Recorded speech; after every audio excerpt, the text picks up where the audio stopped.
श्री राधे कुंज बिहारी श्री हरिदास।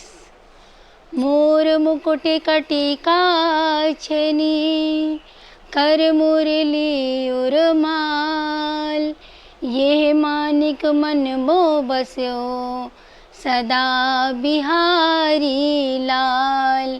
पाग बनी पटिका बन्यो बनो लाल को भेष, जय जय श्री कुंज बिहारी लाल की दौड़े आरती ली।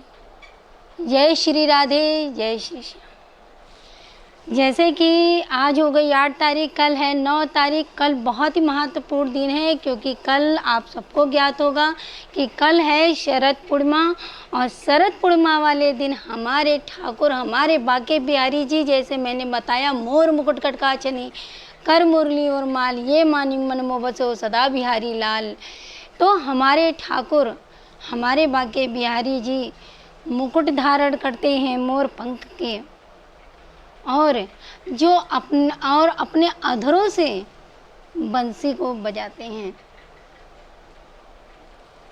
तो उस कल का दिन इतना ज़्यादा महत्वपूर्ण है कि कहते हैं कि जो गोपियाँ श्री कृष्ण को पाना चाहती थी, वो इस दिन जो गोपियाँ श्री कृष्ण को पाना चाहती थी उन्होंने माँ कात्यायनी की पूजा करी।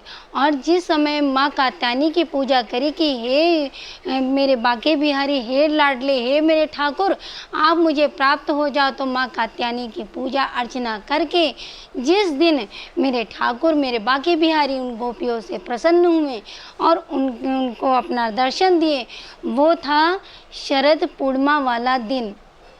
जिस दिन माँ कात्यायनी की पूजा उन्होंने करी और ठाकुर जी प्रसन्न हो गए, तो उस दिन शरद पूर्णिमा पड़ा। और शरद पूर्णिमा वाले दिन मेरे ठाकुर मेरे बाके बिहारी जी ने अपने अधरों से अपने बंसी को जब बजाई तो सब गोपियों का चित्त चुरा लिया, सबका मन मोह लिया, सबको अपने पास बुला लिया, सबको अच्छे से साक्षात दर्शन करे। ऐसे ही हमारे ठाकुर मेरे बाके बिहारी। इसीलिए कहते हैं कि जिस प्रकार गोपियों ने अपने श्री कृष्ण को पाना चाहा, तो ठीक इसी प्रकार जिस प्रकार गोपियों ने श्री कृष्ण को प्राप्त किया, उसी उनके पास रास करा, महारास करा, ठीक उसी प्रकार आप लोग भी जो लोग भक्ति प्राप्त करना चाहते हैं श्री कृष्ण की, अपने लड्डू गोपाल की, तो कल बिल्कुल मत चूकिएगा क्योंकि बहुत बड़ा सेल लगा है। जो माखन चोर माखन चुराते थे, कल आप लोग का चित्त भी वो चुराएंगे। और इसीलिए कि कल का दिन बहुत ही ज़्यादा विशेष है, कल का दिन बहुत ही ज़्यादा महत्वपूर्ण है कि कल के दिन हम लोग ऐसा क्या क्या करें जो हम लोग उनकी भक्ति अच्छे से प्राप्त कर सकें। देखिए, कुछ लोग तो कहते हैं कि शरद पूर्णिमा वाले दिन हमें, आप सबको तो जैसे मैंने पिछली वीडियो में बताया कि खीर बनानी चाहिए, खीर के साथ साथ मुझे चंद्रकला भी बनानी चाहिए। और चंद्रकला वो वाली नहीं जो चाशनी में बनती है, चंद्रकला जो बूरे में लग के बनती है, जैसे कि मैंने कल की वीडियो में आपको बताई। अगर नहीं देखा हो तो कल की वीडियो ज़रूर देखिएगा क्योंकि मैंने उसकी पूरी डिटेल्स दी हुई है। ठीक है, तो इन 2 चीज़ों का भोग लगाएं। अच्छा, कुछ लोग कहते हैं कि खीर जो हम लोग भोग लगाते हैं तो उसे चांदी के पात्र में ही रखना चाहिए। ठीक है, लेकिन मेरे पास मैसेज आया कि दीदी अगर हमारे पास तो चांदी का बर्तन नहीं है तो हम क्या करें। देखिए, चांदी का बर्तन नहीं है तो बिल्कुल परेशान होने वाली कोई बात नहीं। वैसे देखिए, चंद्रमा की जो चांदनी होती है चांदी के पात्र पे ही रखा जाता है। लेकिन अगर आपकी सामर्थ्य नहीं है तो आप परेशान बिल्कुल मत होइए। आप ऐसा कोई जो भी आपके पास स्टील का हो या पीतल के बर्तन हो, ठीक है, तो आप उस पर ही अपना खीर प्रसादम रखिए। और रखने के बाद अगर आपके पास चांदी का कोई बर्तन नहीं है तो चांदी का चम्मच ही सही या चांदी की नई कोई अंगूठी ही सही, नया कोई छल्ला सही, उस खीर में ही डाल दीजिए। वो भी आपका उतना ही काम करेगा जितना कि आप चांदी के बर्तन में भोग लगाने का काम करते हैं। आप खीर बनाने के बाद आप उसे छत पे रखिए। छत पे रखने के बाद उस पर जाली से ढक दीजिए या मलमल के कपड़े से ढक दीजिए ताकि कि कोई भी कुत्ता बिल्ली या कोई भी जानवर आके उसको टच ना कर सके। ऐसे थोड़ी से ऊंचाई पे कर दीजिए। कहते हैं कि चंद्रमा की चांदनी सब उसमें आके पड़ती है और उसमें अमृत की वर्षा होती है। उस दिन हमारे ठाकुर जो रासलीला करते हैं तो जो चंद्रमा है, तो चंद्रमा की सारी चांदनी उसे हमारे खीर के अंदर आ जाती है, तो वो अमृत का काम करती है। और साथ में कहते हैं कि चंद्रमा जो है उसकी जो किरणें पड़ती हैं, उसके जो अमृत वर्षा होती है, एक तरीके से हमारे शरीर में जितनी भी नकारात्मक ऊर्जाएं होती हैं उनका पूरे तरीके से समाप्ति हो जाती है उस सुबह खीर को सबसे पहले ग्रहण करने से। आप रात भर खीर को चंद्रमा की चांदनी में रखिए, फिर सुबह उसका प्रसाद अपना भी स्वयं ग्रहण करिए और अपने परिवार वालों को देखिए, अपना भी करिए, परिवार वालों को करिए, और वही प्रसाद आप सबको बांटे भी। खाने से ज़्यादा, खिलाने से ज़्यादा ही इसका विशेष महत्व होता है और ज़्यादा इसमें बढ़ता है। और साथ ही साथ आप अपने, जैसे कि अगर आप इन दोनों, अगर आप वृंदावन जा पाते हैं तो अच्छी बात है, ये तो बहुत ज़्यादा सौभाग्य की बात है, क्योंकि हम जैसे नास्तिक आदमी कहाँ इतनी जल्दी वृंदावन जा पाते, घर पे ही लाला की सेवा ही करते रहते हैं। तो अगर आप वृंदावन जाते हैं तो वृंदावन अगर धाम पे पहुँचे हैं आप, तो वहाँ पे जाके प्रभु की आरती अर्चना वंदना उनकी करिए, उनसे लाड़ लड़ाइए, और जब आरती हो जाए उसके उपरांत आप जमुना जी के किनारे बैठकर गोपी गीत जरूर गाइए, क्योंकि गोपी गीत भागवत में गोपी गीत का लिखा हुआ है। आप उसका गोपी गीत का पाठ जरूर करिए। जिस प्रकार गोपियों ने श्री कृष्ण को प्राप्त किया, उसी प्रकार आप अपने ठाकुर जी को प्राप्त कर सकते हैं। और यकीन मानिए कि आपकी उस दिन बंसी आपको की जो ध्वनि होती है अवश्य सुनाई देगी। लेकिन अब जैसे हम लोग हैं, हम लोग नहीं जा पा रहे वृंदावन, तो कोई बात नहीं, आप अपने घर पर ही आप सुबह स्नान ध्यान करके अपने लड्डू गोपाल को श्वेत रंग का वस्त्र धारण करवाइए, उनको मुकुट धारण करवाइए, और उपहार के तौर पर, जैसे मैंने भी पहले बताया, उपहार के तौर पर उनको बंसी ज़रूर गिफ्ट करिए। चाहे वो आप अपने सामर्थ्य के अनुसार, चाहे लकड़ी की हो, चाहे पीतल की हो, चाहे चांदी की हो, उनको बंसी ज़रूर धारण करवाइए, उनके उपहार के तौर पे दीजिए। और शाम को उनका भजन कीर्तन करते रहिए। और भजन कीर्तन के उपरांत देखिए, जब आप लड्डू गोपाल को थोड़ी देर आप ले जाकर चंद्रमा की चांदनी में ज़रूर लेके जाएं।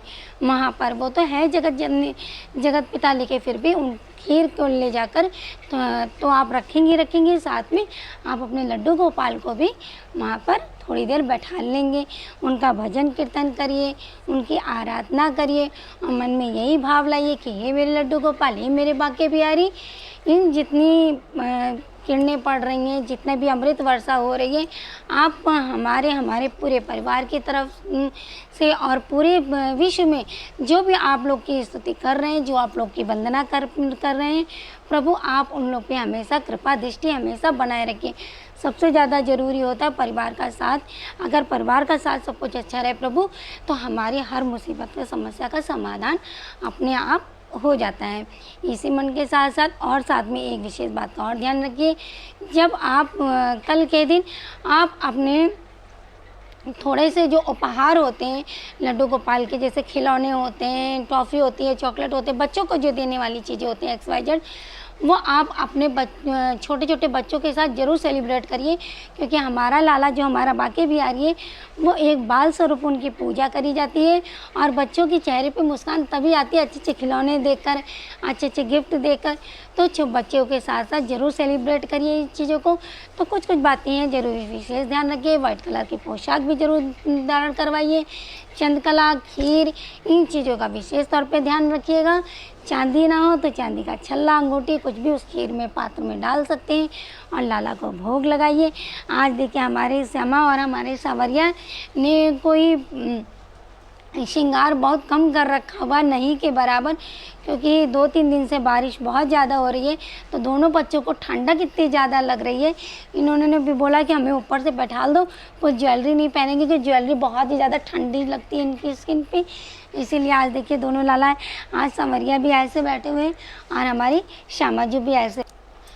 और सबसे बड़ी बात तो एक विशेष ये वाली है कि जो कल से शरद पूर्णिमा लग रही है, तो कार्तिक मास स्टार्ट हो जाएगा और बहुत बड़ा सेल है आप लोग के लिए, भक्ति के लिए, कि इसका आप पूर्ण लाभ उठाइए, बिल्कुल भी मत चूकिएगा, क्योंकि कार्तिक मास लग जाएगा। कहते हैं कि प्रभु को कार्तिक मास बहुत ही ज़्यादा प्रिय होती है, क्योंकि उनके जो इष्ट हैं, उनके जो आराध्य हैं मेरे बांके बिहारी की, वो स्वयं मेरी हमारी श्यामा जो है, हमारी राधा रानी है। तो राधा रानी जी को कार्तिक मास बहुत पसंद है। इस दिनों स्वयं मेरे ठाकुर, मेरे बांके बिहारी जी भी इनका ही गुणगान वैसे भी सदैव करते रहते हैं। तो उनकी अगर इनकी आराधना करेंगे तो आप इनकी कृपा वैसे भी प्राप्त हो जाएगी अपने आप ही।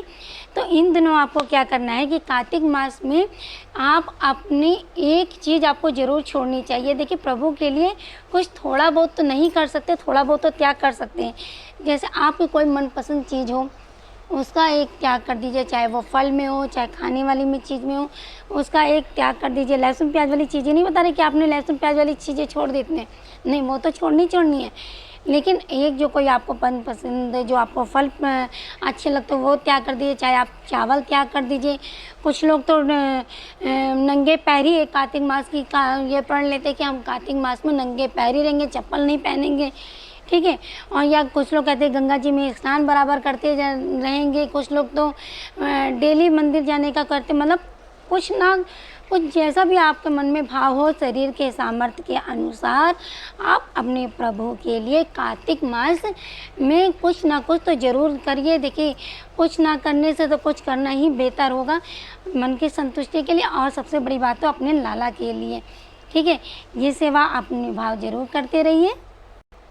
और साथ ही साथ कार्तिक मास में ये भी ध्यान रखिएगा, दीपदान का विशेष तौर पे महत्व है कि जमुना जी में जाकर या सरजू जी में जाकर या गंगा जी में, जो भी आपके पास हो, वहाँ जाकर दीपदान का विशेष महत्व है।